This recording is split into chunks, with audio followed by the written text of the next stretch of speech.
Magandang araw mga batang Valenzuelano. Ako si Ginoong Virgilio A. Oliveros Jr., isang dalubguro sa mataas na paaralang pambansa ng Kanlurang Kanumay. At ako ang inyong muling gabay na guro para sa ika-8 linggo sa ika-4 na markahan. Malapit na nating marating ang rurot ng tagumpay para sa pagtatapos ng taong pampaaralan. At tiyak ko, marami kayong natutunan. Subalit, hindi pa dito hihinto ang ating paikibaka sa mundo ng pagkatuto. Kaya naman, ngayong araw na ito, samahan niyo muli ako na baybayin at tuklasin ang mga impormasyon na nakapaloob sa linggong ito. Mga bata, tayo pa rin ay nakaangkla sa most essential learning competencies na napapahalagahan ang mga kontribusyon ng Silangan at Timog Silangang Asya sa kulturang Asyano. Bago tayo tuluyang dumako sa ating paksa, magbalik tanaw muna tayo sa nakaraang paksang tinalakay natin tungkol sa anyo ng neokolonyalismo. Magpapakita ako ng larawan na may kinalaman sa sitwasyon at huhulaan ninyo kung anong neokolonyalismo ito.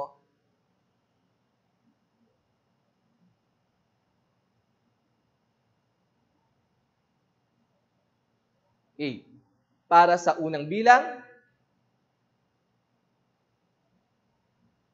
ipinadala ng Central Intelligence Agency si Edward Lansdale sa Pilipinas hindi lamang upang sugpuin ang hukbalahap, kundi tumulong din na makiluklok sa katungkulan ang isang pangulong na nanatiling tapat sa Estados Unidos.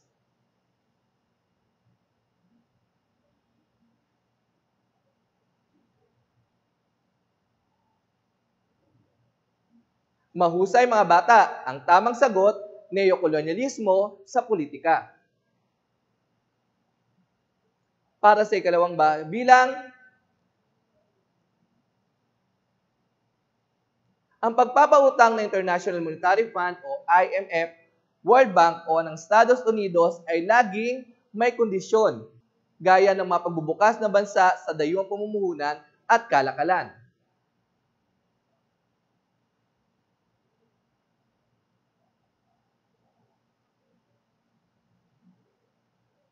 Magaling mga bata, ito ay anyo ng neokolonyalismo sa ekonomiya.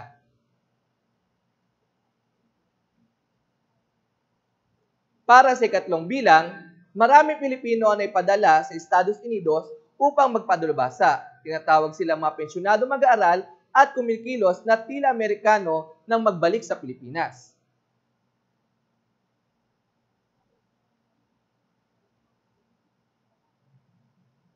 Tama mga bata, ito ay anyo ng neokolonyalismo sa kultura.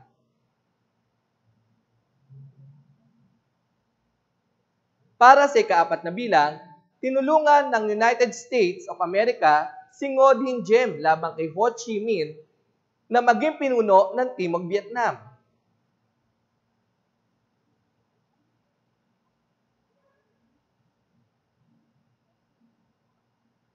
Nakakabilib ang husay nyo mga bata. Ito ay anyo ng neokolonyalismo sa politika.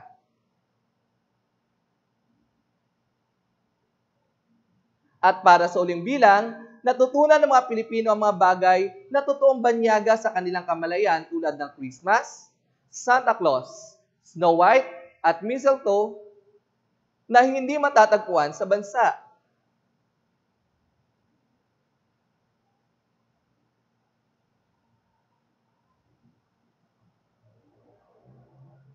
Kahanga-hanga mga bata, ito ay anyo ng neokolonyalismo sa kultura. Kung tama lahat ng iyong sagot mga bata, nagpapakita lamang ito na kayo ay maraming natutunan sa paksang tinalakay noong nakaraang linggo. Bago tayo tuluyang pumasok sa ating paksa, maglaro muna tayo ng Picto Quiz. Mga bata, alam kong hindi bago sa inyo ang larong ito. Magbibigay ako ng 5 larawan at hulaan ninyo kung ano at sino ang tinutukoy nito. Bibigyan ko lamang kayo ng 10 segundo sa bawat larawan. Excited na ba ang lahat? Tara, simulan na natin. Para sa unang larawan, siya ay isang Chinong pintor na kinilala sa kanyang panahon bilang unang mahusay sa klasiko ng pagpipinta at paglitrato.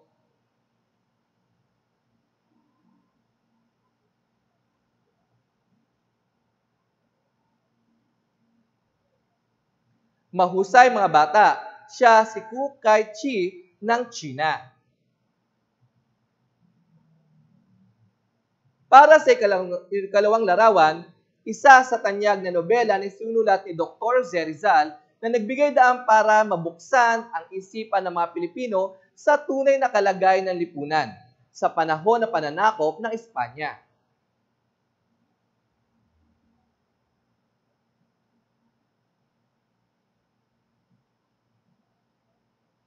Magaling mga bata, ito ay nobelang Noli Me Tangere. Para sa ikatlong larawan, ito ay isang estrukturang nagpapahayag ng relihiyong Budismo na matatagpuan sa Ilagang Cambodia. Orihinal na itinayo ito sa unang kalahati ng ika-12 siglo bilang isang templong Hindu.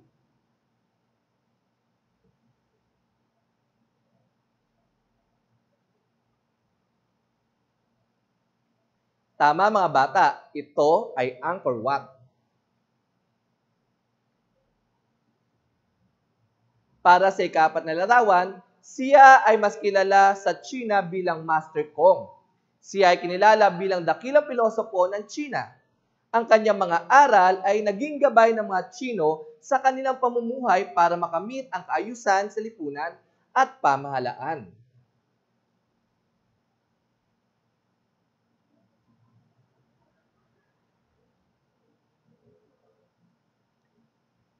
Tama muli mga bata, siya si Confucius.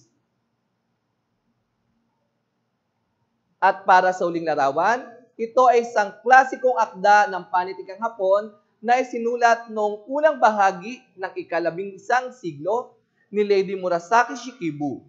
Sinasabing ang orihinal na manuskripto nito ay nilikha sa panahon pa ng Heian.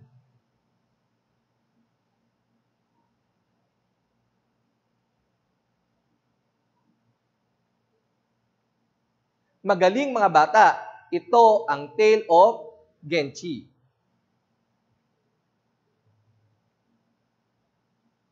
Mga bata, mapapansin natin na merong 5 larawan akong pinahulaan. Ito yung larawan ni Ku Kai-chi, larawan ng Noli Me Tangere, larawan ng Angkor Wat, larawan ni Confucius, at ang larawan ng Tale of Genchi. Sa tingin nyo, mga bata, ano ang kaugnayan ng bawat isang larawan sa ating paksa?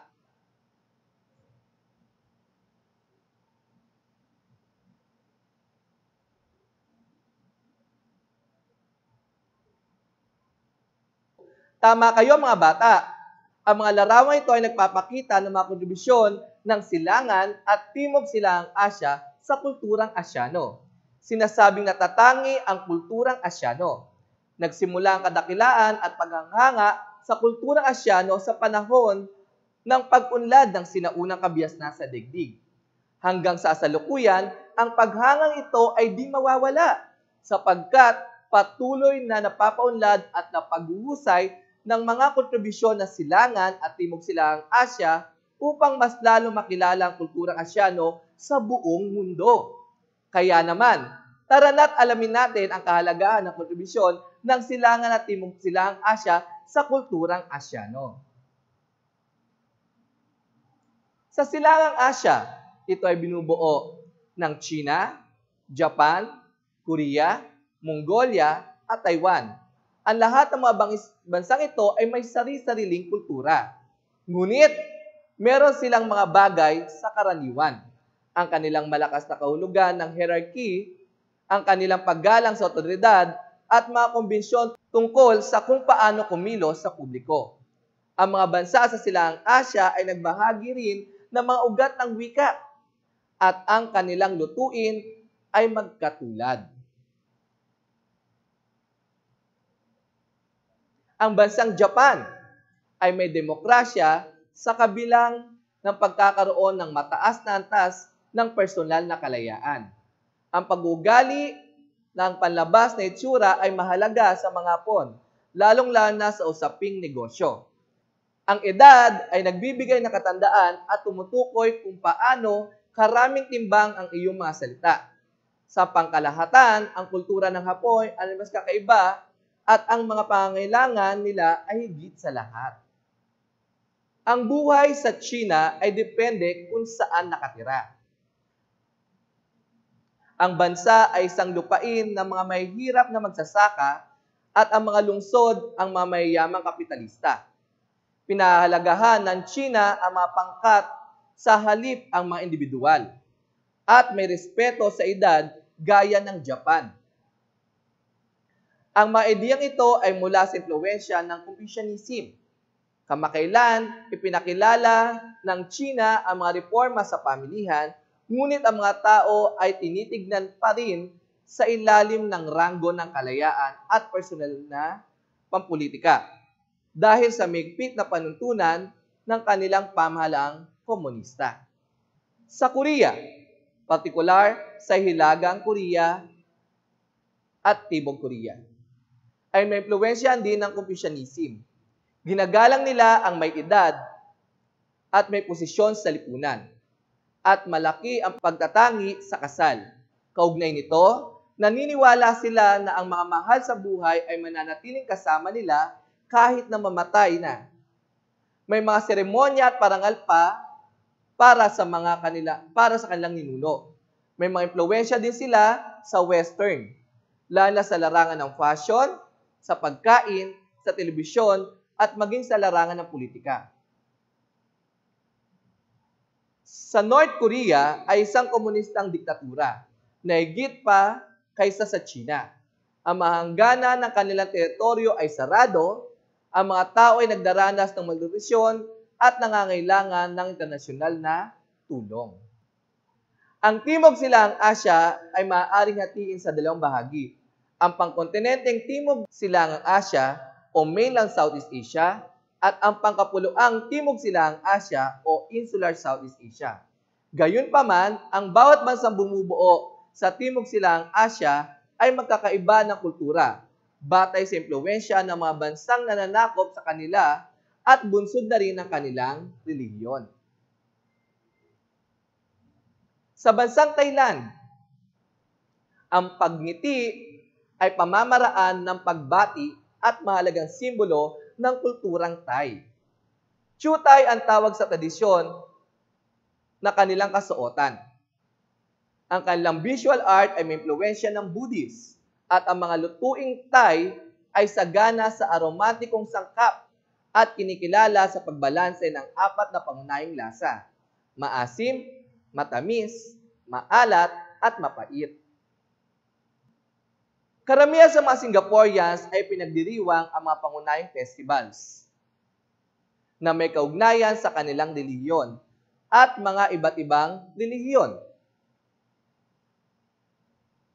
Ang mga iba't ibang relihiyon nila ay isang direktang salamin sa pagkakaiba ng mga nakatira doon. Ang kultura ng Laos ay may impluwensyahan ng Theravada Buddhismo na mula sa India at China. Ang kanilang tradisyonal na kasuotan ay tinatawag nilang sutlaw na pwedeng isuot ng mga bata, lalaki at babae.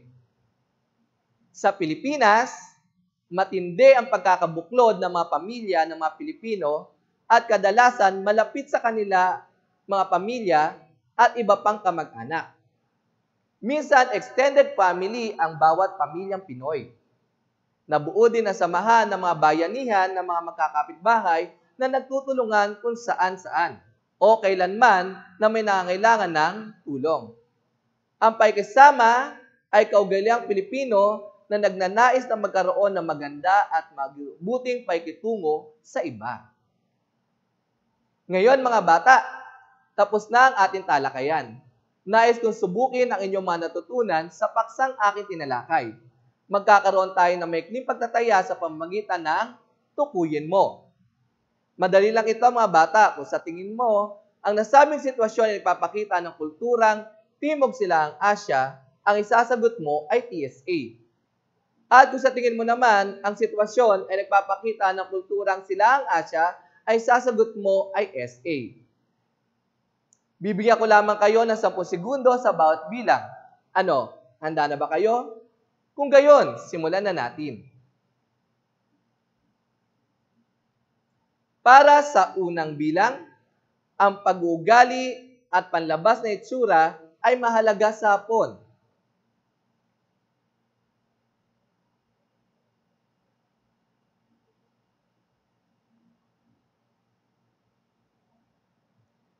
Mahusay, ito ay SA. Para sa ikalawang bilang, ang buhay sa China ay depende kung saan nakatira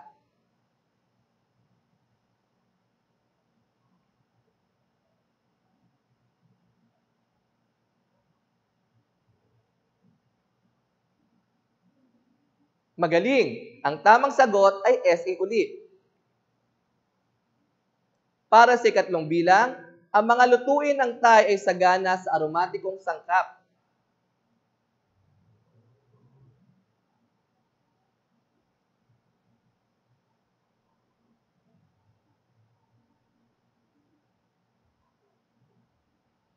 Mahusay, ito ay TSA. Para sa ikapat na bilang, sa Pilipinas, matindi ang pagkakabuklod-buklod ng pamilya.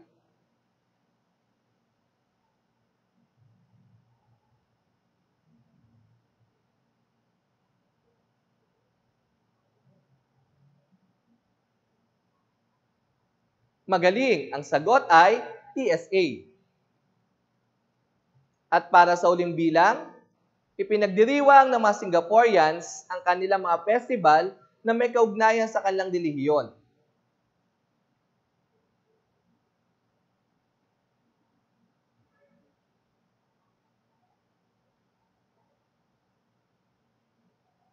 Magaling, ang sagot ay TSA pa rin.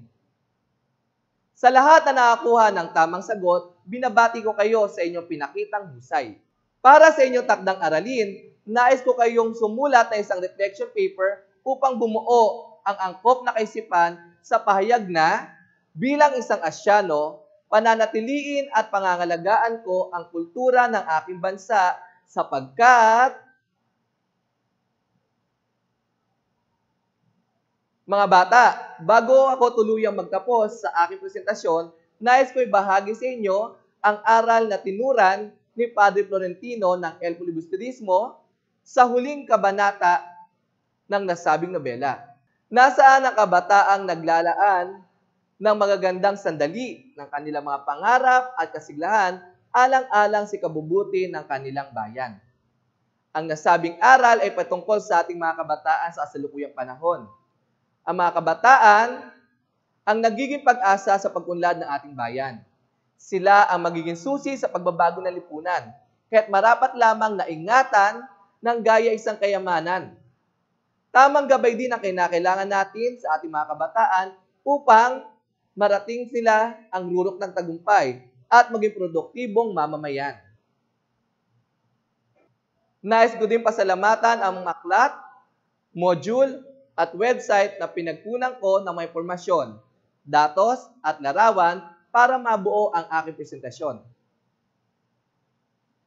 Muli, ako si Ginoong Virgilio Oliveros hanggang sa susunod na pagkikita. Paalam!